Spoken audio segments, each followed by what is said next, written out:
Hey there, welcome to another episode of In Studio. I'm Chris Gardner, and I'm joined today by the lovely Cybill Shepherd. Cybill, thank you for being here. It's my pleasure. And thank you for being Rose. Yes, How's that? that was the part that I attached myself to about 10 years ago. Oh, wow. And I had seen all of Rod McCall's films, and he hasn't made a lot of films, but I could recognize he was a great director. And he wrote the script as well, which is always good that the director writes a script because there won't be any arguments over dialogue. Well, and for people who might not know, Being Rose is Cybill's new movie, and it's available now on VOD and other platforms. Rather than me explain who you play, since you've been attached to it for so long, tell me in your own words who you play and what drew you to this story. Well, it's about a woman who gets a diagnosis that she knows she's going to die. Her husband had died a year before the diagnosis. So she decides, instead of sitting around waiting to die, she's going to hit the road, and it just happens to be in a wheelchair. And also she has to use a cane, and that was really a challenge because it's very easy to end up needing a cane if you don't learn how to use the cane. So, and I was also worried with the motorized wheelchair I was going to run over the crew or push them off the canyon. But fortunately, that didn't happen. It's funny you say that because I was watching those scenes and I felt there's something really poetic about it, about watching Rose sort of just take off on her own in this motorized wheelchair. To think that behind the scenes you were worried that you might actually hurt somebody. Because I was like, oh, this is really profound. Meanwhile, people could have been harmed. But tell me about that, because it is, there is something sort of profound about this woman leaving everything that she had at home and just taking off and not really telling anyone that she was going to actually drive part of it herself on this wheelchair. Well, I think everybody would like to leave something behind. And I don't want to give away what Rose leaves behind, but we certainly all want that to a certain extent. And she does have a transformation with a member of her family who, her son, who she's very close to, but has a lot of problems, and it turns out okay. And James Brolin, first of all, I knew if Barbara Streisand had married him, he must be the greatest man in the world, and truly he is, and so is she. She was very kind to me early on in my career. She invited me to her house to have lunch, wanted to know how I did my hair, and then told me all of the vegetables were grown in her garden were organic, and I didn't know what organic meant. Wow. I was from Memphis. I think everything was organic back then. Yeah, and so how did you come across meeting Barbara Streisand in the first place?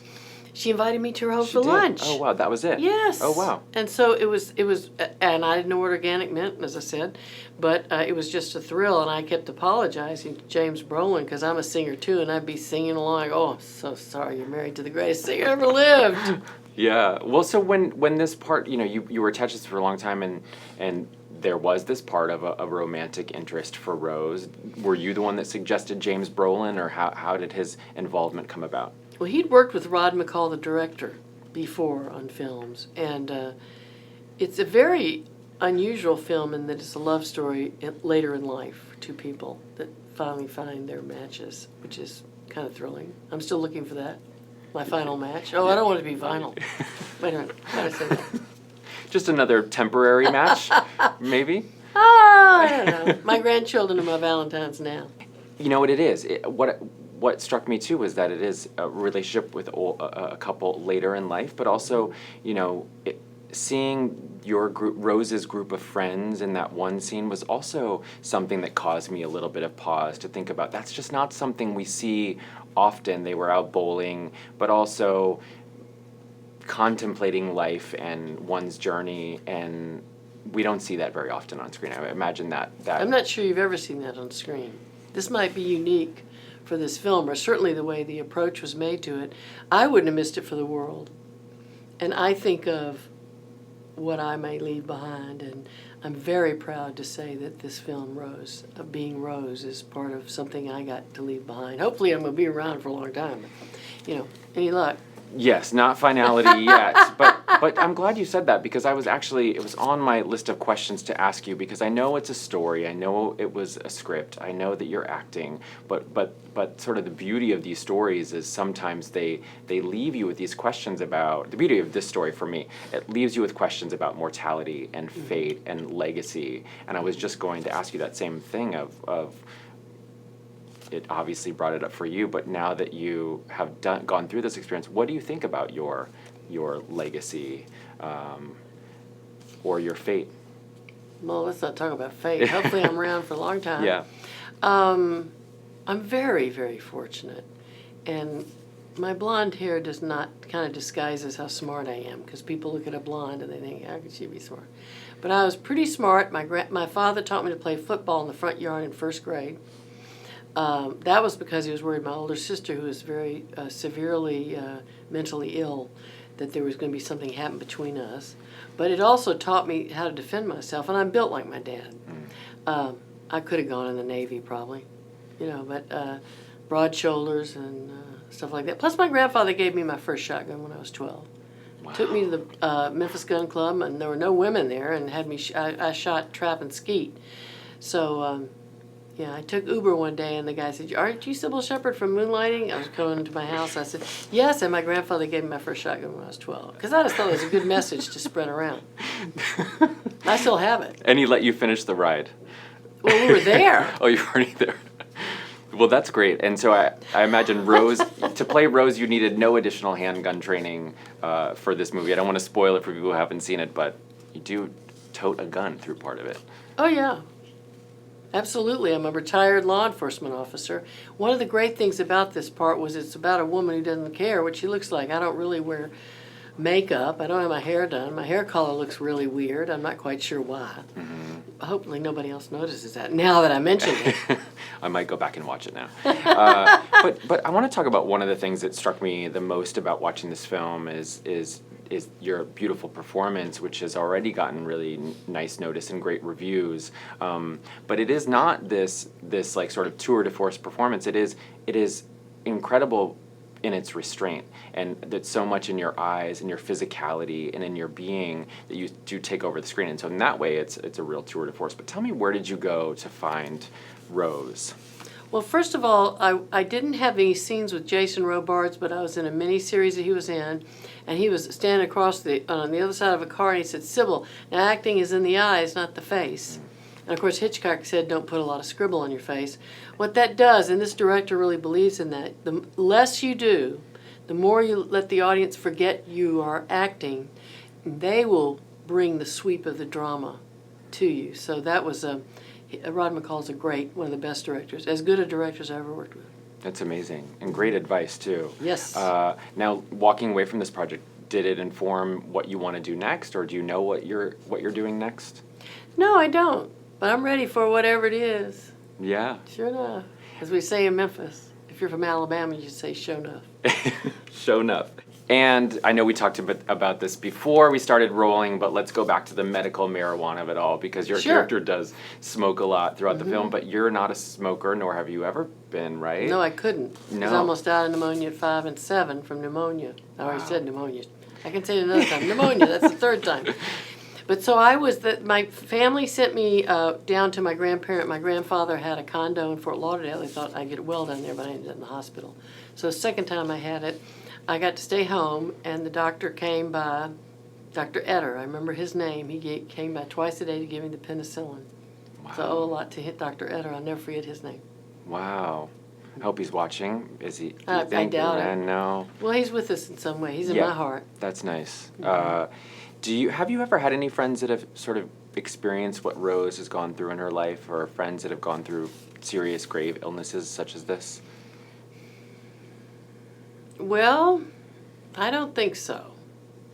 I've been very fortunate that, I lost my mom, but I had her 82 years. My dad for 80. That's pretty great to have your parents. And my dad was sober the last 30 years of his life. He became a lovely person. Wow. Mm-hmm. That's amazing to have that support in one's life from children and a spouse. And you mentioned you're open to anything in your career. Yes. what about just the rest of 2019? Do you have anything on tap for this year? I might do another memoir. I've got the recorders to do it. I'm just going to read into them, and then have somebody do the typing. Then I'll look through it, but it will be in my voice. And Oh, then wow. yeah, Meaning you've already recorded. I haven't recorded it yet. I have 3 recorders. To tape yourself. Yes, to tape it. Wow. In my words, yes. That's amazing. And what do you when you think about that? What are the things that bubble up first that you know you want to get out from Well, I your wanna- life and career? In the introduction, I want to say, please forgive me if I repeat myself, because I know I'm gonna.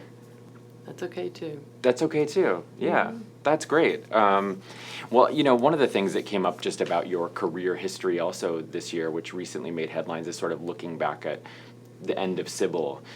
Is it okay to talk about that? And Yes, but I want to talk about the fact that during the filming of Rose, I had to go to the emergency room and have my gallbladder removed. You did? It was a Friday night. The doctor said, don't go back to work for 5 weeks. And I said, you got to be crazy. I did a 22-hour day on moonlighting, and I was back at work on Tuesday Wow. to finish this film. So. Wow. How did you do that? I'm not sure how. Sometimes you just don't ask yourself how. Just say you're going to do it. And I remember nobody expected me back that soon, and everybody was standing already, so I can't say I got a standing ovation. But they were applauding. That I was Wow. Yeah, and it all healed nicely in the end? Yes, yes. Wow. And your doctor, I assume, was not too pleased. No, he's a really great doctor. My new doctor. He's not Wow. new. I've Yeah. had him forever now. Wow. He's Well, great. I'm glad you're okay. Yeah, me too. So, should we go back to the question? Yes, let's go back to your question. Of the Sorry. end of Cybill, because that did make a lot of headlines when you talked to Michelle Collins on her radio show about these revelations about your time with Les Moonves. How are you feeling about that now? And did you hear from anyone after you made an appearance on that show? Yes, I heard from a law firm. You did. Yes, but I don't want to be a part of the law firm thing. There's enough people involved in that.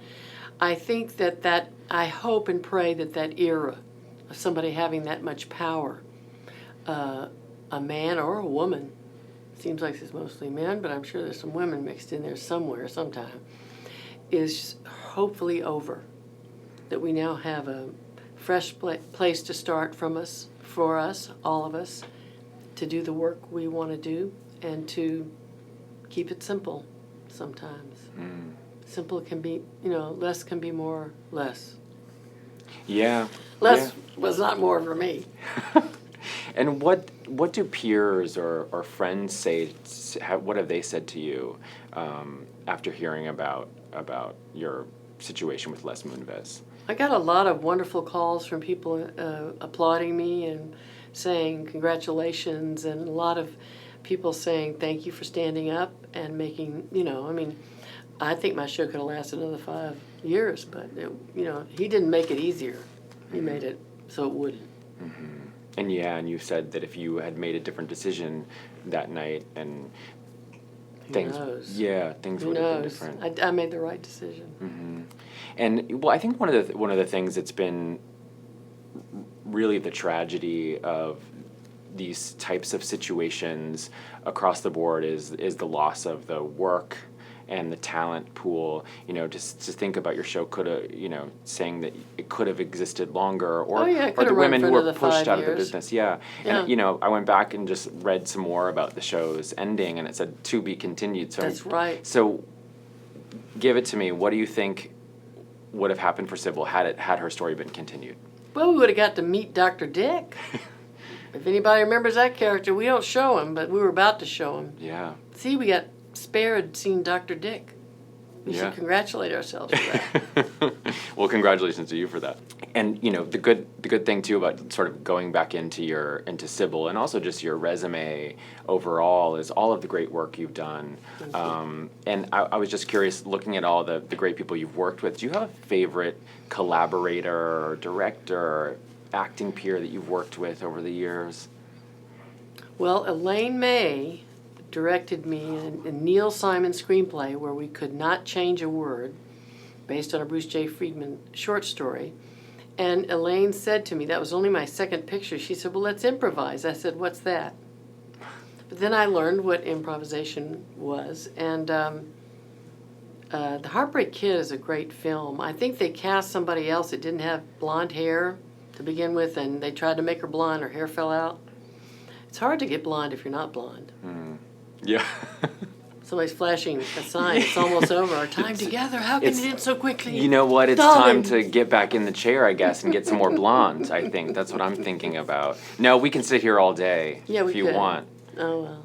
And I didn't mean to cut you off. Was there something else, worries. another more? I mean, Elaine May is a pretty remarkable name to have worked with. Oh, yeah. I mean, that's something I think any actor even today would just pay lots of money for, to share some time with her. Anyone else in your past that you... Well, Scorsese. Yeah. I had seen Mean Streets with Scorsese and De Niro, and I could tell that they were brilliant together. And I first read the script, my character had no dialogue, but I trusted that working with those guys, we'd figure it out. And we improvised in a hotel.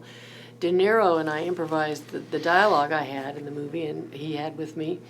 And Scorsese, I think, taped it or filmed it and then wrote the script based on the improvisation. Wow. It's amazing. Back to those tapes. Well, listen, this has been lovely today. Thank you thank so much you. for coming in and talking to us in studio, and good luck with the memoir and the recording. If you need an extra ear to listen to it, I'll lend mine. Okay. And then you guys can check out Being Rose, available on demand right now, and stay tuned for that memoir. Thanks for watching. Thank you.